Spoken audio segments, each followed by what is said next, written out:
नमस्कार। इस समय आप देख रहे हैं न्यूज इन इंडिया।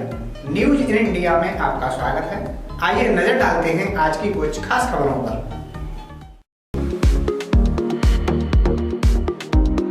कुम्हारी कला को बढ़ावा देने के उद्देश्य से दीपावली पर्व के मद्देनजर आजमगढ़ के चौधरी गेस्ट हाउस में महिला मंडल जन सेवा समिति द्वारा दीप मेले का आयोजन किया गया। मेले का उद्घाटन समाज सेविका डॉक्टर माधुरी सिंह ने किया। उन्होंने मेले में सजे दीपों का अवलोकन करते हुए कुम्हारों की इस कला की प्रशंसा की। अवलोकन के दौरान उन्होंने कुम्हारों की समस्याओं को सुना और उसके निवारण का आश्वासन दिया। महिला मंडल की सचिव पूनम सिंह ने कहा कि कुम्हारों को स्वावलंबी बनाने और उनके उत्थान के लिए पिछले 5 सालों से संस्था द्वारा इस मेले के आयोजन किया जा रहा है। तो मैं पूनम उमेश सिंह महिला मंडल की सचिव हूँ। आज हमने कुम्हारों के उत्थान के लिए दीपों का मेला का आयोजन किया है, जो कि ये 5वां वर्ष है। हर साल मैं करती आई हूँ ताकि लोग झालरों को जलाना छोड़ के और दीपों पे आ जाए, क्योंकि दीप जलाने से जो है बहुत सारे फायदे हैं जो पुराने सनातन धर्म से हमारे चला आ रहा है। आज इतने कीड़े उड़ रहे हैं, कीड़ों से सब लोग परेशान हो जाते हैं। पहले दिए जलते थे, कीड़े उसमें मर जाते थे और धीरे धीरे हमारे यहाँ झालरों का वो चलन कम होता जा रहा है। पहले तो हमारे गली में सारे लोग झालर जलाते थे, लेकिन अब हम लोग तो 7-8 साल से नहीं जलाते हैं। तो देख के धीरे धीरे, क्योंकि हम एक नहीं कोई चीज़ें ख़त्म कर सकते हैं, धीरे ही धीरे जो है चीज़ें आएंगी। दीपों का उत्सव फिर धीरे धीरे आ जाएगा हमारे पुराने समय का। यही हमारी कोशिश है। और कुम्हारों की जो भी समस्याएं हैं उसको हम दूर करने का करते हैं। और अगर कुम्हारों की समस्याओं को हम दूर कर देंगे तो चीज़ें हमारी सस्ती हो जाएंगी, क्योंकि मिट्टी इतनी महंगी है कि कुम्हार लोग को सामान जो है, जो भी उत्पाद बनाते हैं वो जनता को काफ़ी महंगे पड़ते हैं। इसीलिए ज़्यादातर यही समस्या की वजह से ही ज़्यादातर ये मिट्टी के बर्तन जो हैं चलन में नहीं आ पाते हैं। बहुत से लोग चाहते हैं कि हम यूज करें, लेकिन महंगे होने की वजह से नहीं कर पाते हैं। तो हमारा यही उद्देश्य होता है कि हम उनको ऐसा सुविधा मुहैया कराएं सरकार की तरफ से, ताकि चीज़ें ज़्यादा से ज़्यादा बने और उत्पाद सस्ते हों और जनता जो है पुराने ज़माने की तरह फिर से वही चीज़ें हम हर फंक्शन में यूज करते रहें। वहीं संस्था की अध्यक्ष अनीता द्विवेदी ने कहा कि कुम्हारों को बर्तन बनाने वाली मिट्टी बहुत ही महंगी पड़ती है, जिसके कारण बहुत से कुम्हार दूसरे रोजगार की तरफ जा रहे हैं। महंगी मिट्टी होने के कारण उत्पाद भी महंगे पड़ रहे हैं। कुम्हारों की अगर इस समस्या को दूर कर दिया जाए तो इनके उत्पाद सस्ते हो जाएंगे और सभी लोग कार्यक्रमों में इनके उत्पादों का उपयोग कर सकेंगे। महिला मंडल जन सेवा समिति द्वारा आज की जो आयोजित ये कुम्हारों के उत्थान के लिए जो दिया का मेला लगाया है, कुछ निजामबाद से कलाकार आए हैं, कुछ आजमगढ़ के आसपास के हैं, आजमगढ़ शहर के हैं कुम्हार। काफ़ी अच्छे एक डिजाइनर दिए भी हैं, कुछ अच्छे मतलब बनाया है लोगों ने। और इस समय त्यौहार की वजह से मांग भी है। मुझे लगता है कि इसको इस्तेमाल करना चाहिए सबको। बल्ब की जगह मतलब हम, क्योंकि हमारा तो दीपोत्सव है ना, तो दीप जलाना चाहिए। बल्बोत्सव थोड़ी हम मना रहे हैं कि बल्ब जला के इतिश्री करें। तो सबकी इन कुम्हारों के जीवन में भी उजियाला फैले इस ज्योति से, उनके दीपक से हमारे जीवन में भी फैले। मैं सबके जीवन के ज्योति एक प्रकाश, सबकी आर्थिक उन्नति हो, इसी की कामना करती हूँ। प्रधानमंत्री नरेंद्र मोदी की अध्यक्षता में दीपावली से पहले कैबिनेट और आर्थिक मामलों पर बनी कैबिनेट कमेटी की बैठक में देश के 10 सेक्टरों को एक खास सौगात दी गई है। फार्मा, टीवी, एसी जैसे व्हाइट गुड और 8 अन्य सेक्टरों के लिए प्रोडक्टिविटी लिंक्ड इंसेंटिव स्कीम की घोषणा की गई है। कोविड महामारी के दौरान देश की दवा कंपनियों ने दुनिया के 150 देशों को दवाएं भेजी। इस सेक्टर ने दिखा दिया कि आत्मनिर्भर भारत दुनिया के लिए कितना लाभदायक है। अब सरकार ने फार्मा के साथ साथ 9 और सेक्टरों को 2 लाख करोड़ रुपए की उत्पादन आधारित प्रोत्साहन राशि देने का ऐलान किया है। ये सेक्टर हैं advance chemistry, electronic, white goods, खास तरह का steel, solar PV module, telecom और नेटवर्किंग इक्विपमेंट्स, ऑटोमोबाइल और ऑटोमोबाइल कंपोनेंट, टेक्सटाइल और फूड प्रोडक्ट्स। वित्त मंत्री निर्मला सीतारमण ने इस मौके पर बताया कि उत्पादन आधारित प्रोत्साहन राशि देने के पीछे सरकार के कुछ खास लक्ष्यों को ध्यान में रखा गया है। पहला, आत्मनिर्भरता, दूसरा कि भारत वैश्विक आपूर्ति श्रृंखला का हिस्सा बने और तीसरा, सनराइज सेक्टरों को सहारा मिले और रोजगार बढ़े। इस मौके पर सरकार ने पब्लिक प्राइवेट पार्टनरशिप से बनने वाली सामाजिक क्षेत्र की परियोजनाओं में भी वाइबल गैप फंडिंग की शुरुआत करने की घोषणा की। इसके तहत 2 योजनाएं हैं। पहली योजना वेस्ट वाटर मैनेजमेंट, पानी आपूर्ति से जुड़ी योजनाओं और सॉलिड वेस्ट मैनेजमेंट जैसी योजनाओं के लिए है। केंद्र सरकार इन परियोजनाओं की लागत का अधिकतम 30% खर्च कर सकती है, बशर्ते अपनी ऑपरेशन का 100% शिक्षा क्षेत्र की 50% तक निकाल लेती है तो केंद्र सरकार परियोजना का इसके साथ ही अगले 5 सालों तक कॉस्ट का तक केंद्र सरकार देगी। वाइबल गैप फंडिंग योजनाएं अब तक परियोजनाओं के विकास के लिए योजना के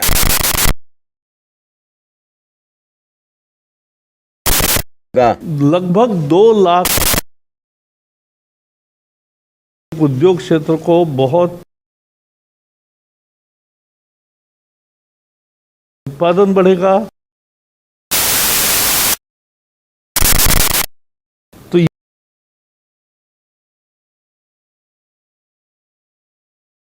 मोबाइल के आने से भी आए, the FDI has come, foreign companies have come and are manufacturing in India.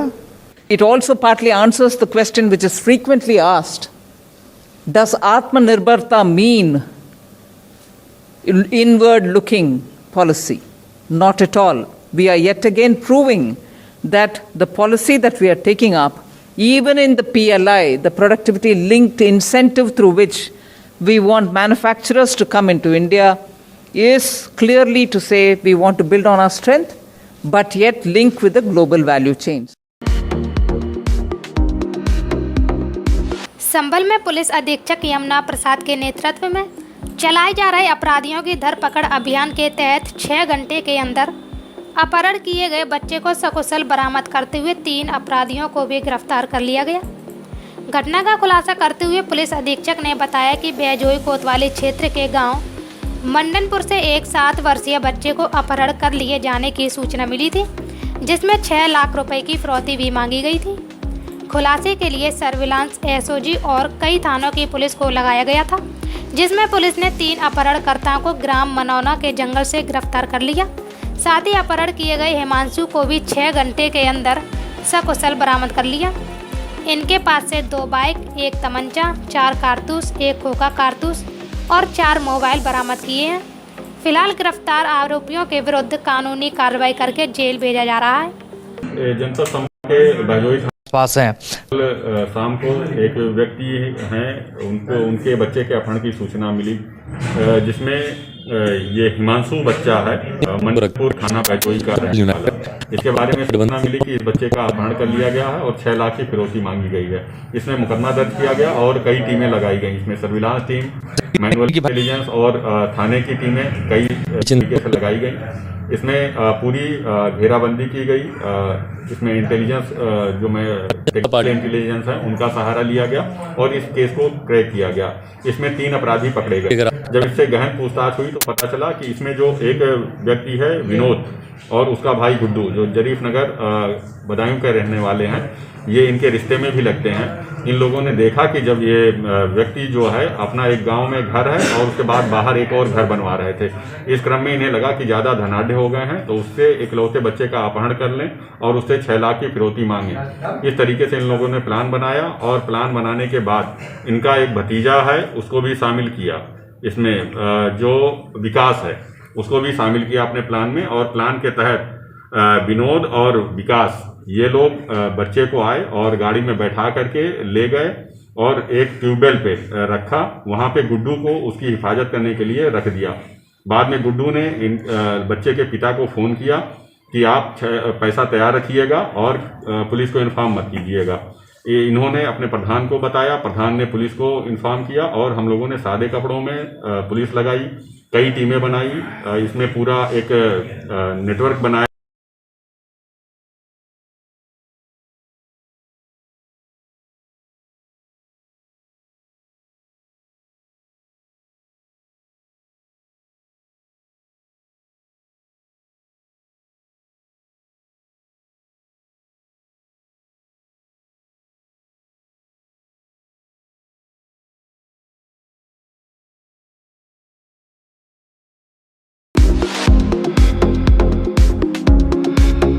Bharatiya Janata party को बिहार में मिली पूर्ण बहुमत जीत की खुशी में कैंप कार्यालय पर भाजपाइयों ने एक दूसरे को मिठाई खिलाकर खुशी का इजहार किया और ढोल नगाड़े के साथ भाजपा के झंडे के साथ जुलूस निकालकर खुशियां मनाई। आजमगढ़ के पूर्व जिला अध्यक्ष ने बताया कि भाजपा की बिहार में फिर से सरकार बनी। लोगों का नरेंद्र मोदी जी पर अटूट विश्वास है और आने वाले 2022 में हम उत्तर प्रदेश में फिर से भाजपा की सरकार बनाएंगे। इस मौके पर भाजपा के कई नेता मौजूद रहे। देखिए, रात में परिणाम आने के बाद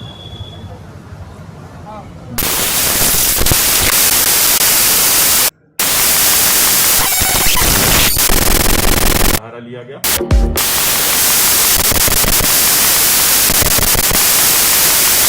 दौरे में थे, चुनाव प्रचार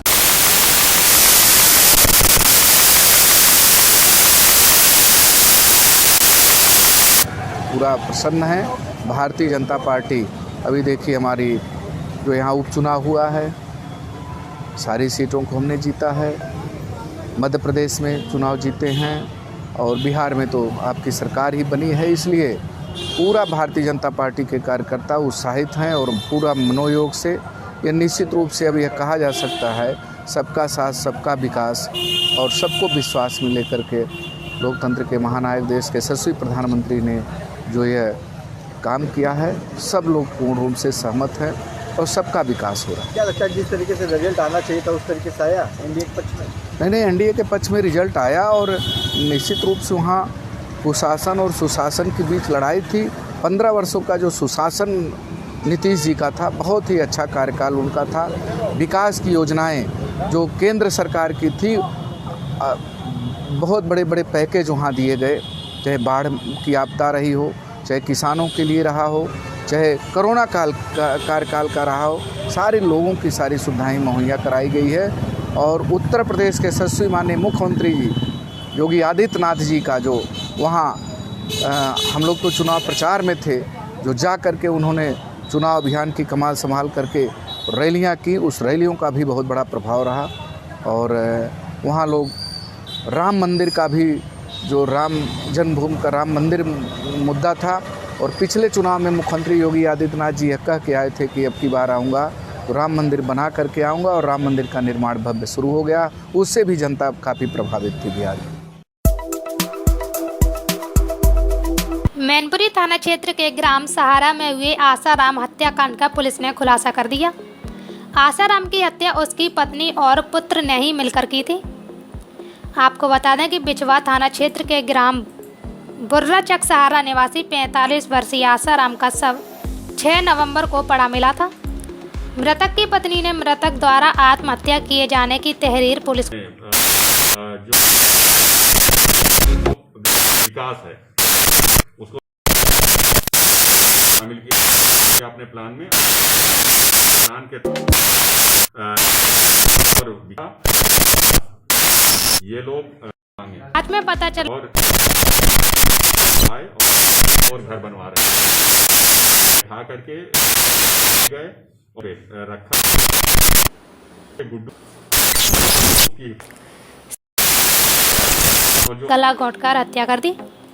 घटना का खुलासा होने के बाद पुलिस ने पत्नी रामा देवी को गिरफ्तार कर लिया। पूछताछ में पत्नी ने बताया कि लंबे समय से बच्चे और पत्नी उससे परेशान थे, इसी के चलते उसकी हत्या कर दी गई।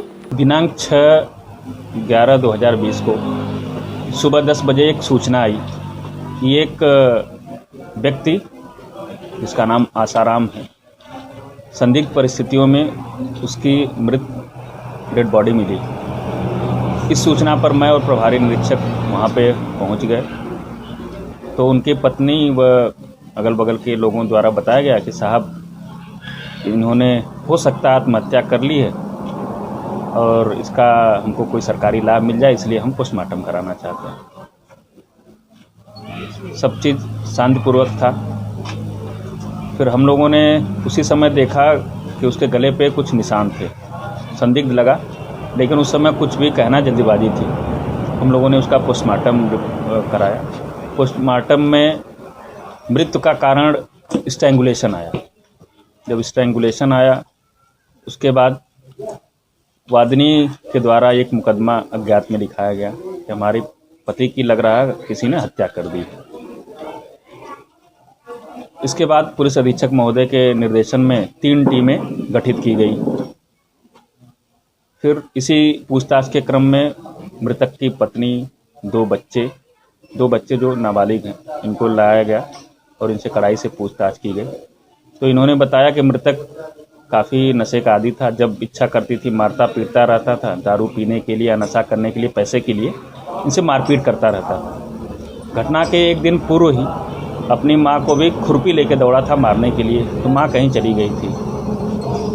5 तारीख को ये फिर एकदम नशे में धुत होकर घर आया, उनसे गाली गलौज किया, मारपीट किया और पैसे मांगने लगा। शाम को करीब 8 बजे महिला और दोनों बच्चों ने प्लान बनाया कि रोज़ रोज़ के परेशानी से, और इसी के साथ ये भी धमकी देता रहता था कि मैं जेसीबी खरीदूंगा, खेत बेच दूंगा और तुम लोग अगर नहीं करोगे तुम लोगों को भी मार डालूंगा। इस सब समस्याओं से निजात पाने के लिए मृतक की पत्नी और 2 नाबालिग बच्चे हैं, इन्होंने प्लान बनाया। पहले इसका पैर बांधा, हाथ बांधा, फिर एक सुतली रस्सी होती है प्लास्टिक की, उससे इसके गला घोंट दिया। और गला घोंट के घर से 60 या 70 मीटर दूर, जो कि भारी था, ले जा रहे थे, 60 मीटर दूर ही ले जा पाए, वहीं छोड़ के चले गए। इस प्रकार थाना बिछा पुलिस ने सराहनीय कार्य किया है। इस अज्ञात मर्डर का सफल खुलासा 24 घंटे के अंदर किया गया है। सकुशल तीनों जो भी 2 बाल अपचारी हैं और एक महिला आरोपी है, इनको गिरफ्तार किया गया। वहीं प्रधानमंत्री ने कहा कि उनकी सरकार हर वो काम करेगी जो देश को आगे ले जाएगा, हर वो फैसला लेंगे जो देश के हित में है। प्रधानमंत्री ने कहा कि बीजेपी ही देश की एकमात्र पार्टी है जिस पर सभी वर्गों का भरोसा है। कोरोना के इस संकट काल में ये चुनाव कराना आसान नहीं था, लेकिन हमारी लोकतांत्रिक व्यवस्थाएं इतनी सशक्त हैं, पारदर्शी हैं कि इस संकट के बीच भी उन्होंने इतना बड़ा चुनाव करा करके दुनिया को भी भारत की ताकत की पहचान कराई है। साथियों, इन चुनाव परिणामों में भाजपा को, एनडीए को अपार जन समर्थन मिला है। इसके लिए भारतीय जनता पार्टी के, एनडीए के लाखों कार्यकर्ता भाइयों बहनों को जितनी बधाई दूं उतनी कम है। हम हर वो काम करेंगे जो देश को आगे ले जाए। हम हर वो फैसला लेंगे जो देश हित में हो, देश के लोगों के हित में हो। आज भाजपा ही देश की एकमात्र राष्ट्रीय पार्टी है जिसमें गरीब, दलित, पीड़ित, शोषित, वंचित अपना प्रतिनिधित्व देखते हैं, अपना भविष्य देखते हैं। आज भाजपा ही देश की एकमात्र राष्ट्रीय पार्टी है जो समाज के हर वर्ग की आवश्यकताओं को समझती है, हर क्षेत्र की आवश्यकताओं को समझती है और उनके लिए काम कर रही है। आज भाजपा ही एकमात्र पार्टी है जो राष्ट्रीय आकांक्षाओं के साथ ही हर क्षेत्र के गौरव को भी उतने ही गर्व के साथ अपने साथ लेकर के चलती है। और इसलिए आज देश के नौजवानों को सबसे ज्यादा भरोसा किसी पर है तो वो भाजपा है। आजमगढ़ नगर के पुरानी कोतवाली मोहल्ले में 2 दिन पूर्व पिटाई किए जाने आया है। इस मामले में एक वीडियो जिसमें दरोगा व्यापारी की पिटाई कर रहा है। व्यापारी की पिटाई से नाराज कांग्रेस कार्यकर्ताओं ने जिला अध्यक्ष प्रवीण सिंह के नेतृत्व में कलेक्टर पर प्रदर्शन किया और पुलिस के खिलाफ नारेबाजी की। उनका आरोप है कि जब इस मामले की शिकायत पुलिस अधीक्षक सुधीर सिंह से की गई तो उन्होंने दोषी दरोगा के विरुद्ध कार्रवाई करने की बजाय उसको बचाने की कोशिश की और कहा कि दरोगा ने आत्मरक्षार्थ पिटाई की कार्रवाई की है।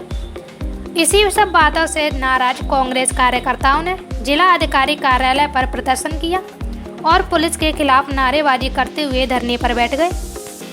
देखिए, आज कमेटी कार्यालय पर अबुल कलाम आज़ाद जी की जयंती मनाई जा रही थी।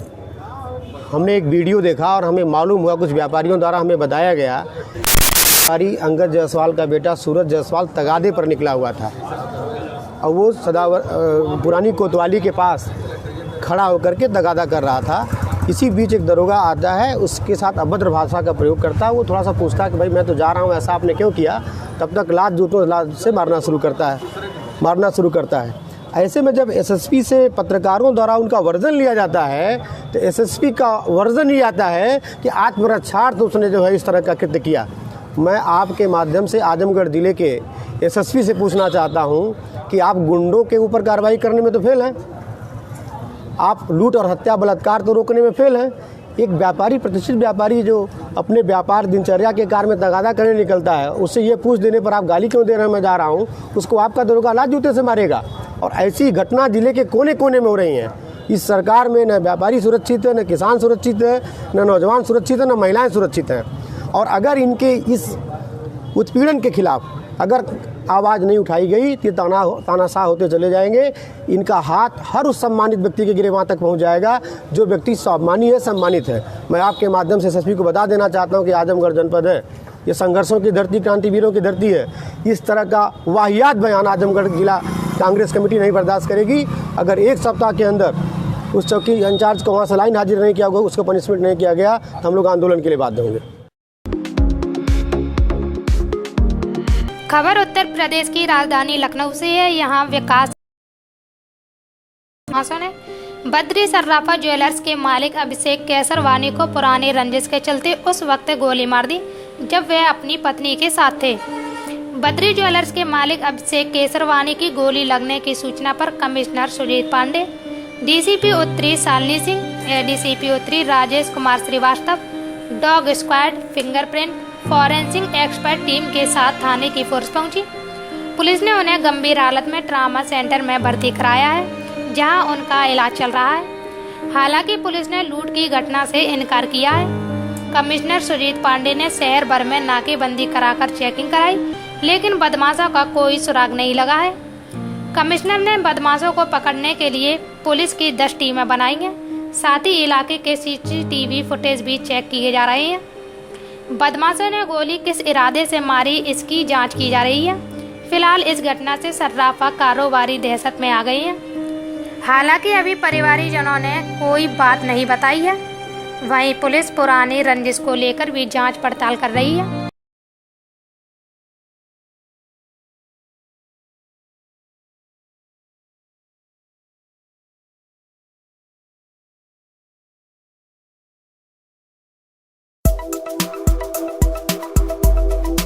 संभल में योगी की पुलिस का ऑपरेशन शूट आउट लगातार जारी है।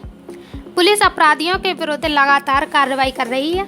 इसी कड़ी में आज जनपद संभल की सदर कोतवाली पुलिस को मुखबिर से सूचना मिली कि कुछ पशु तस्कर संभल की तरफ आ रहे हैं। सूचना के बाद सदर कोतवाली प्रभारी विकास सक्सेना ने पुलिस बल के साथ हाफिजपुर गांव के जंगल में घेराबंदी की तो बदमाशों ने पुलिस टीम पर फायरिंग कर दी, जिसमें एक सिपाही प्रिंस कुमार गोली लगने से घायल हो गया। पुलिस द्वारा की गई जवाबी फायरिंग में सादिक उर्फ गटुआ भी गोली लगने से घायल हो गया। दोनों घायलों को इलाज के लिए जिला अस्पताल में भर्ती कराया गया है। पुलिस अधीक्षक यमुना प्रसाद ने बताया कि संभल कोतवाली प्रभारी को मुखबिर से सूचना मिली कि कुछ बदमाश संभल की तरफ आ रहे हैं, जिसके बाद कोतवाली प्रभारी ने पुलिस बल के साथ बदमाशों की हाफिजपुर के जंगल में घेराबंदी की तो उन्होंने रुकने की बजाय पुलिस पर फायरिंग कर दी, जिसमें गोली लगने से एक सिपाही घायल हो गया, जबकि पुलिस द्वारा की गई जवाबी फायरिंग में एक बदमाश भी घायल हो गया। पुलिस ने दोनों को इलाज के लिए जिला अस्पताल में भर्ती कराया गया है। गिरफ्तार अभियुक्तों के पास से एक सेट्रो कार, 3 अवैध तमंचे और जिंदा कारतूस भी बरामद किए गए। सादिक उर्फ गटुआ के विरुद्ध कई आपराधिक मामले दर्ज हैं। साथ ही इसके 4 साथियों को भी गिरफ्तार किया गया, जबकि 2 मौके से भागने में सफल रहे, जिनकी तलाश की जा रही है। जनपद संभल में अपराध एवं अपराधियों के विरुद्ध लगातार अभियान जारी है। इसी क्रम में आज सुबह सूचना मिली थी कि कुछ पशु तस्कर संभल की तरफ आ रहे हैं, जिसमें उन्हें हाफिजपुर गांव के जंगल में रोकने का प्रयास किया गया, तो वहां पे उन्होंने पुलिस पे फायरिंग की, जिसमें हमारा एक कांस्टेबल प्रिंस कुमार घायल हुआ। इसी के साथ जब पुलिस ने जवाबी फायरिंग की तो उसमें एक अपराधी सादिक उर्फ गटुआ घायल हुआ है और इसके ऊपर कई आपराधिक केसेस हैं। इसके 4 साथी और गिरफ्तार हुए हैं और 2 साथी मौके से फरार हुए हैं। सभी को हॉस्पिटल भेजा गया। इनके पास से एक सेंट्रो कार, 3 तमंचे और कारतूस बरामद हुए हैं। इन सभी को गिरफ्तार करके विधिक कार्रवाई की जा रही है।